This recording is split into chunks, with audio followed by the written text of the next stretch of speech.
छत्रपती शिवाजी महाराजांची पहिली शिवजयंती कोणी साजरी केली माहित आहे का? ही गोष्ट आहे 1870 सालाची। त्यावेळी रायगड किल्ल्यावर महाराजांची समाधी झाडाझुडपांनी झाकलेली होती। इतकंच नाही, लोकांच्या आठवणीतूनही महाराज हळूहळू हरवत चालले होते। पण एक माणूस होता ज्याला हे सहन झालं नाही। महात्मा ज्योतिराव फुले स्वतः रायगडावर गेले।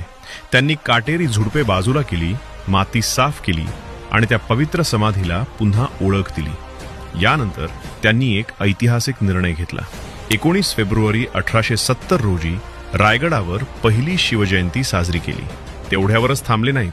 फुले यांनी शिवरायांच्या कार्याचा गौरव करणारा पहिला पोवाडा लिहिला आणि महाराजांना दिली एक अमर ओळख, कुळवाडी भूषण।